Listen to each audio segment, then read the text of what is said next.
This is the Reading Instruction Show. As always, I am your genial host, Dr. Andy Johnson.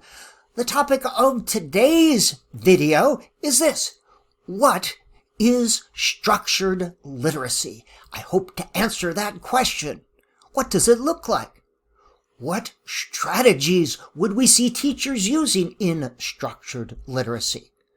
If I went into a classroom and spent 60 minutes there in structured literacy class, what would I see? And can we find legitimate research, not data, but research comparing structured literacy to other things, such as meaning-based approaches or balanced approaches to literacy instruction? Is there such a thing as unstructured literacy? Is there chaotic literacy? And is anyone in favor of these things? Structured, it sounds very good, but what is it? And if it's not structured, is it haphazard or sporadic, higgledy-piggledy, unsystematic, jumbled, disorganized? Is anyone in favor of these things? And what is it exactly that the structured enthusiasts are against? What do they want to see more of and less of? And how do they know these things exist? How do they know they need more of or less of? How do they know what is and isn't currently being taught? How do they know?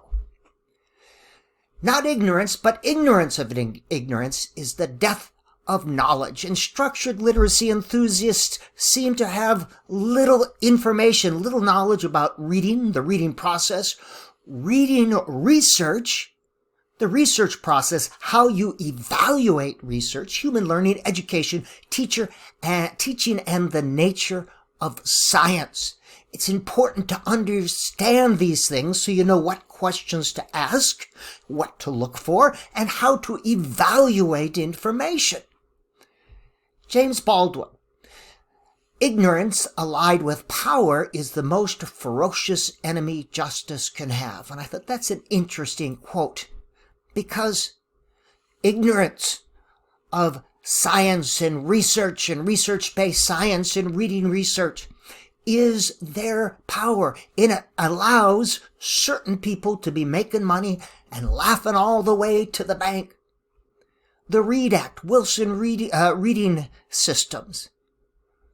It allows people to make money and profit are behind these things. Now, structured literacy is based on a simple view of reading. And if you're Simple Simon meeting a pieman going to the fair, a simple view of reading is okay.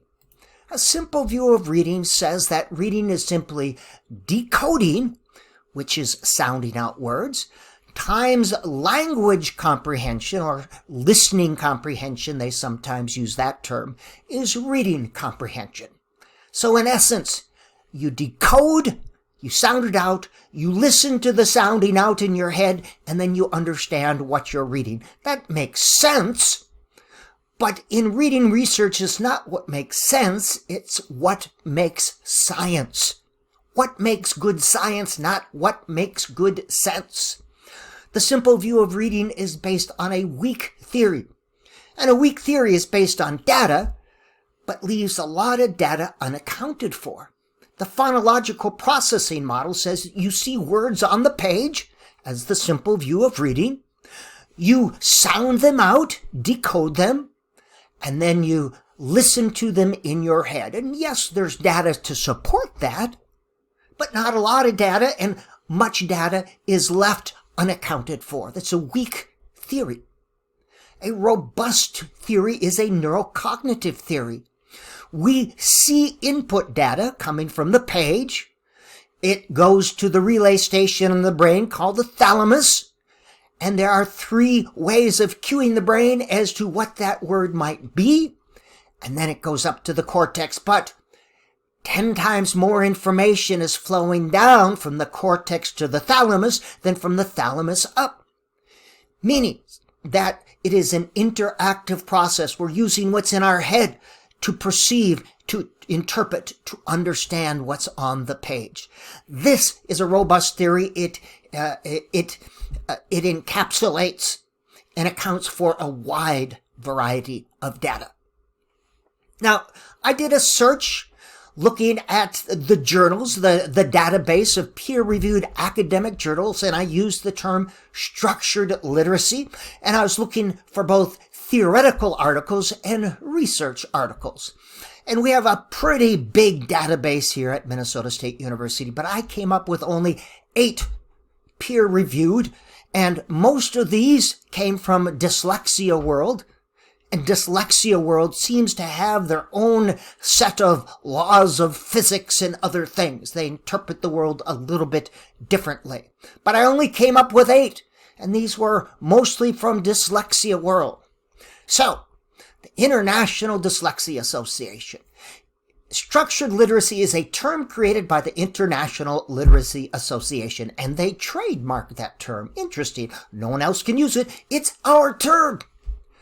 To help unifying the names of research-based approaches to reading, including Orton-Gillingham, and I would posit that you can't find me some research to support Orton-Gillingham. All right, I would posit, send it to me. I'm happy to make another video if I'm wrong here, but I have not found legitimate research. I found data, but that's not research. Research is not research unless and until it has been peer-reviewed. Structured literacy is an approach to teaching oral and written language. Teaching oral language. Interesting. Based on the science of how kids learn to read. Oh, the science.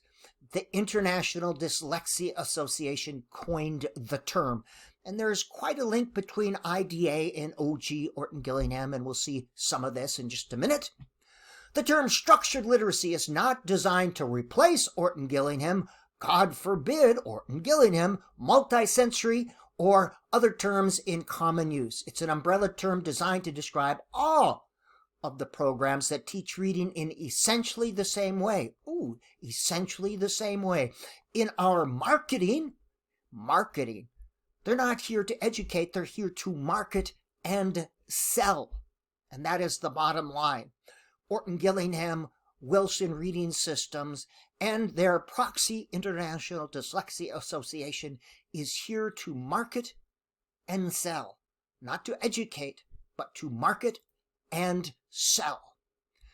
The International Dyslexia Association was born in the 1920s with direct roots to Dr. Samuel T. Orton's pioneering studies in the field of reading research and multisensory teaching. And by the way, multisensory teaching is not something mystical or magic. Just means that you see, you hear, you do something. That's multisensory. Every good kindergarten and first grade teacher uses multisensory instruction. They use, as a matter of fact, mega multisensory instruction, meaning they employ social, interpersonal, emotional, and creative elements, as well as intellectual elements. So, what do you do? And you have to admit, the International Dyslexia Association are good problem solvers. If you can't get your research published in peer-reviewed academic journals, what do? You create your own journals and see if you can find anything related to Orton-Gillingham outside of the annals of dyslexia. Dyslexia World exists to sell Orton-Gillingham. Let's take a look at that. What is the cost? $5,000 to $10,500. Okay? Nothing wrong with making money, but they're making money off the backs of our struggling readers, often at the taxpayers' expense. $5,000 to $10,000 to get this training. Interesting. Here's someone, a 30-hour course, cost $1,000 per person. $1,000. Where does that money go? Somebody is making money. The Hamilton School at Wheeler. Very interesting.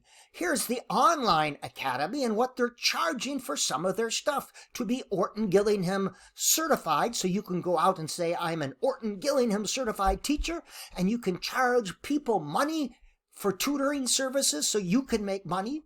It's all about money. It's not about educating children. It's about making money. There's nothing wrong with making money, but it shouldn't be at the expense of our readers. They are biased. There's no way that they could read a research article and come to another conclusion other than that which is making them money. Lots and lots of money selling their products. $250. Orton-Gillingham plus teacher guides. $100 for a teacher guide. $250. What is wrong with them? They're making money. Nothing wrong with that. Now here's the thing. I sell my books at the lowest price possible that the publisher allows me. I use black and white print, not color glossies, $35. These books will teach a teacher everything he or she needs to know about teaching reading. You don't have to pay $5,000 to $10,000 to be well informed. I'm not making any money. I don't make enough money to pay for my websites and other stuff off of these, and that's fine. I don't write to make money. So let's do a little unpack-orating, shall we? Structured literacy is an umbrella term adopted by the International Dyslexia Association to refer to the many programs like Orton-Gillingham that teach reading, followed by the evidence and research behind the science of reading. That's interesting. The evidence. Teaching reading by following the evidence. I'm always interested, well, what is the evidence and the research? Is there a canon of the? Is there like a handbook of the research? When they say the research, what research are you referring to? You can't just say the research. You should cite the research. And what exactly did the research say? Did the research get an increase in phonics scores or comprehension? What did the research say? Did the research compare Orton-Gillingham to a balanced approach? Did the research examine the effectiveness of Orton-Gillingham? Did the research get published in a peer-reviewed academic journal? Is the research just some random data you collected?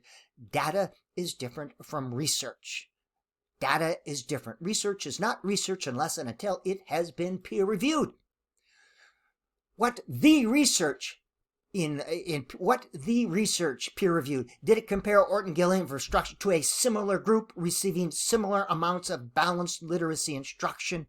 Now, here's what typically happens. In a good research study, you have some measure to make sure that both groups are relatively the same, and to get a starting group, you give a treatment to one group and nothing to the other group, but both these groups must be the same. Everything should be the same except the treatment and then a post-treatment measure. But when I look at some research published in the Annals of Dyslexia, there's usually treatment given to one group with specialized instructors and nothing to another group, or that groups don't have equally trained they're not teachers. They're not equal. You have to evaluate the research. And then single subject design. You have a group, you give them some treatment, and they get better, higher measures of that treatment. You have a group of students, you give them phonics instruction, and yes, they score higher in phonics instruction at the end, because that's what you just taught them. Same here. You have one group, you give them heavy doses of phonics instruction, and the other group not, so of course they're going to have higher measures of phonics instruction. That does not mean they can transfer these skills to authentic reading situation, or there's persistence in these skills.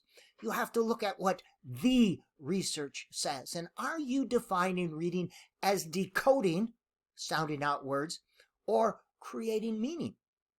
When you talk about reading achievement, do you talk about the ability to create meaning with print, or simply scores on a decoding measure? The research. And reading is decoding. When have you ever seen individual words floating in space without context? We don't simply decode words. They're found in the context of a sentence or something else, and we use these things. Slam Bammer Fam, by the way, when you read this, I bet you didn't look at individual letters. I bet your eyes automatically went to the things you recognize, the patterns, slam, bam, fam. That's how the brain operates. It looks for patterns. You did not sound out every individual letter like you think we should teach our children to do. Structured literacy is an approach. Okay, interesting. Provides a framework. Okay. Now this is interesting. Teaching whole word memorization is limited, and learning phonics empowers students with exponential effect. Interesting. This is why we read instead of sounding out words. Words are not things you simply decode. Words have meaning. When you use words, you should know what these words mean. For example, teaching whole word memorization. Who does that? This is a straw man argument. Nobody teaches whole word memorization. Now, whole language and whole word both have the word whole in them, but that doesn't mean they're the same. And again, that's why we read. We don't simply decode. When I read a journal article, I read it. I don't decode it, but I read it. I create meaning with that print. Okay. International Dyslexia Association said these are the elements of structured literacy instruction. And I say, duh. Everybody believes these things are necessary, but far from sufficient. Now let's unpack. When they say phonology, they usually mean sounds, phonemic awareness, yes, but sometimes it's syllables and such as well, all right? Sound symbol association, yes, putting sounds to letters, that's phonics. Syllable instruction, and I ask why? Is there any research to support the importance of syllable instruction? Is it causal or correlation? Morphology, that simply means the meaningful parts of words. Often that's vocabulary. Syntax, that's grammar and word order. Interesting, one of the cueing systems that they are so against. And semantics usually means word meaning or vocabulary. Everyone is for these things, necessary but not sufficient. In the same way, the science of reading identifies 5 essential components of the simple view of reading, and these are from the National Reading Panel that came up with nothing new, by the way, and everyone believes these things are important. It's not something new you discovered. Everyone teaches these. These are necessary, but far from sufficient. It's not a matter of what you're teaching, but it's a matter of how you teach these things, how much, for whom. And they cite comprehension, but structured literacy approaches very little comprehension is being taught. Comprehension means teaching study skills and teaching the cognitive processes used to create meaning with print. Very little of that in these approaches. Now, let's compare. Structured literacy consists usually of these 3 things: necessary, but far from sufficient. A balanced approach to literacy, 10+1, fluency if needed. And I've broken these down in other places. Word recognition and word identification, these are 2 different things. The science of reading structured literacy does not differentiate between these 2. Balanced of literacy has 3 kinds of activities. Structured literacy, 1 kind. 3 is more than 1. 3 is usually better than 1. The same with strategies. Structured literacy teaches 1 strategy to identify a word, and that's different from recognizing words. A balanced approach teaches all 4 word identification strategy. 4 is more than 1. Having more strategies is better than having 1 strategy. That's a simple view of mathematics. According to the International Dyslexia Association, it's systematic. There's some system in place. It's cumulative. One thing builds on the other. Explicit, sequential, multimodal, and has diagnostic features. Okay, nothing wrong with that. Nothing wrong with that. But a balanced approach has similar things, systematic, but that doesn't mean you start on one end and go to the other of a scope and sequence. There's a system in place to ensure that the necessary skills are taught, and it's documented.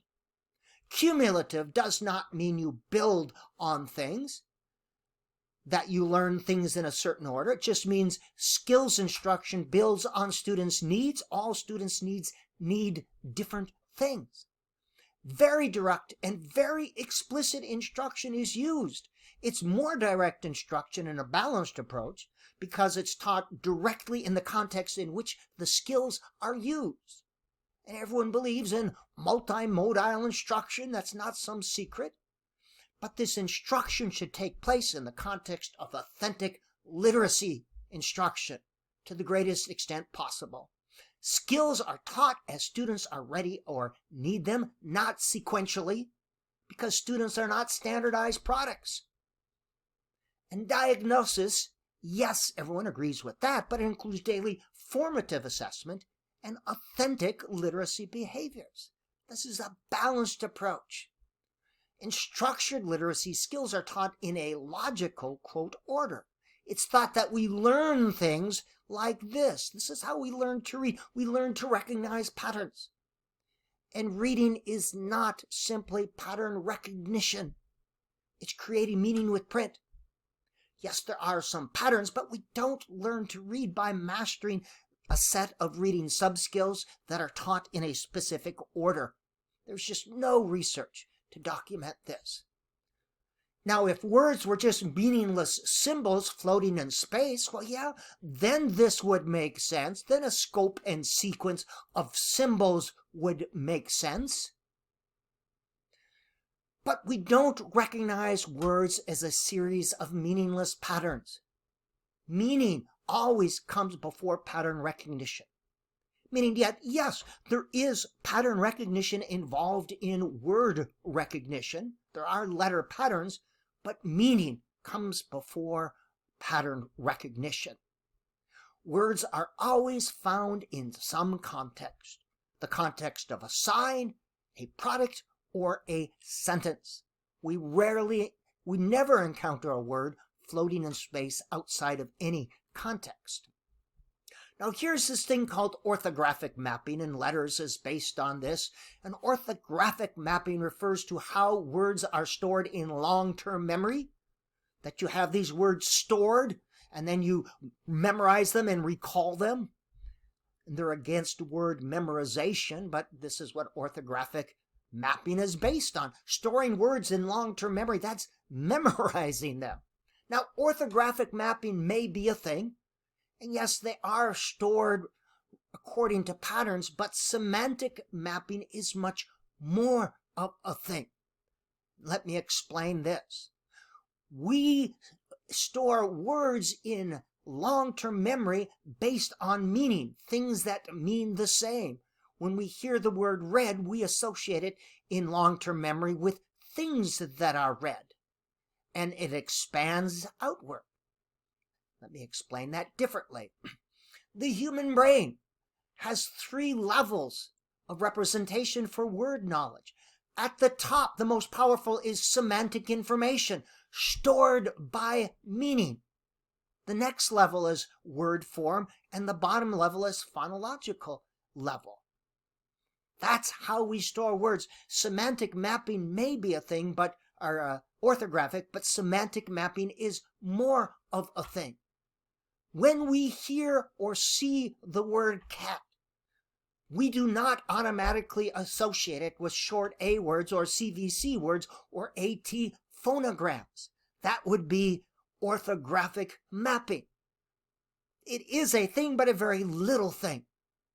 Semantic mapping is much more of a thing. When we hear the word cat or see it in a sentence, our brain associates it with furry, pet, with cat things. Not word things, with cat things, with meaning, not with letters. The structured literacy is based on the Humpty Dumpty approach. You take the complex act of reading, you break it into little parts, And then just like all the king's horses and all the king's men, you put the little parts together again and think, well, at the end of all these little parts, I will have a reader. That's the Humpty Dumpty approach. So you teach the puzzle one little puzzle piece at a time. You teach him one little puzzle piece. But here's the thing. If you look at one little puzzle piece, you don't have a sense of the whole. And that's not how human beings learn. We don't learn complex skills from part to whole. We learn it from whole to part to whole. We practice the thing, we learn skills within the context of the thing, and then we practice. We get students reading right away, we teach them skills, and then they get to practice reading. Humpty Dumpty approach, vowel teams and diphthongs. Also, and spelling rules. Did you know there are rules to spelling? There's not very many of them that are consistent. The English language is not a rules-based language. R-controlled syllables, consonant LE. Interesting. Spelling generalizations, syllabification rules. Did you know there are rules for putting things in syllabi? But this is based on I thinkisms, on taking the complex act of reading and breaking it into little parts. And it may make sense to an adult mind, but to a child learning to read, it does not. It makes reading more abstract and more difficult. So there are 7 things to consider here. First of all, during reading, your brain uses as few letter clues as possible to recognize words. To recognize it means I see it and I know what it is automatically. That's what recognizing it is. How do I know this? Well, the eye movement research shows where the eyeballs stop, where they fixate, and we can only perceive that which is fixated upon. And expert readers use very few letter clues. We do not read letter by letter in serial fashion. It would take too long, use too much space in working memory. We use minimal letter clues. Our eyes don't stop on every word. They go back. This is a saccade. These are the jumps that the eyes make. And there's regressions. We often go back and forth. And fixation is where the eyeball stops. Proficient readers look at only 60% of the words on the page. They skip over the rest. The brain is filling in the blanks with that 10 times more information flowing down. Proficient readers often insert words that are semantically or syntactically correct. This is a meaningful miscue. Meaning is retained. That means it's not surface level structure they're attending to, but meaning, deep structure. A noun for a noun means that they're using syntactic information. And again, more nerve fibers go from the cortex to the thalamus than from the thalamus to the cortex during the process of reading. We are using what's in the head to direct the eyes and to make sense of the words on the page. And Keith Rayner has showed us that information in the cortex is used to direct the eyes during reading, where the eyes focus, what words they land on, how often they stay, how long they stay there. And all this thing about the vowels and digraphs and this and that, vowels are not that important. All the vowels here have been removed except for the initial vowels. And most people could still read this to create meaning. Once upon a time, there was a handsome prince. He lived in a castle. One day, an evil wizard came and turned him into a frog. We're using the information in our head, meaning syntactic information, grammar or word order. Doesn't mean we don't teach vowels and vowel sounds, but A, they're not very reliable, and B, we don't need them. They're not all that important. And you disagree with me? Okay, fine, you can disagree, that's fine. I'm going to show you a sentence. All the consonants have been removed. Only the very, very important vowels are there. It's about a black bear in the woods. So I'm even telling you what it's about. Can you read this sentence with the very, very important vowels removed? I'll give you $100 if you can. Now let's remove the vowels and show you just the consonants. Okay? I would guess you'd get more of that. Because I told you it's about a bear in the woods. The big black bear ran through the woods. Interesting. Interesting. How important are vowels anyway? Now, a balanced approach to literacy includes direct and systematic instruction of phonics. It does. Don't let them tell you otherwise.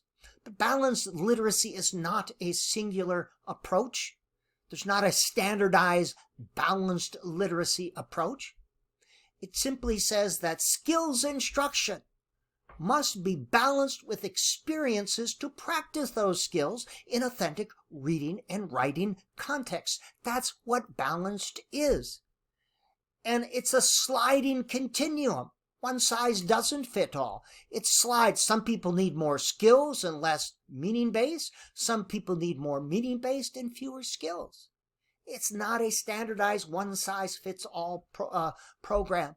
If I have a first grader reading at the 3rd, 4th, or 5th grade level, I would probably emphasize here and probably very little skills on phonics. I would be using direct instruction based on comprehension and cognitive strategies and that things, but it's always a sliding continuum. Simply says that reading instruction should have a proper balance of these things.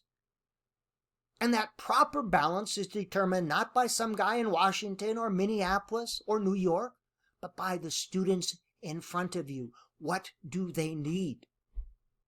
And that's why we empower teachers to make these decisions, because teachers know their own students. Balanced reading program uses very direct instruction to teach these elements. Very direct instruction to teach all of these things. All of these things. And again, structured literacy, a few things. A meaning-based, balanced approach, many things. Again, balanced literacy, 3 types of activities. Structured, 1. Balanced, 4 strategies. Structured literacy, 1. This has been the Reading Instruction Show. I am your host, Dr. Andy Johnson.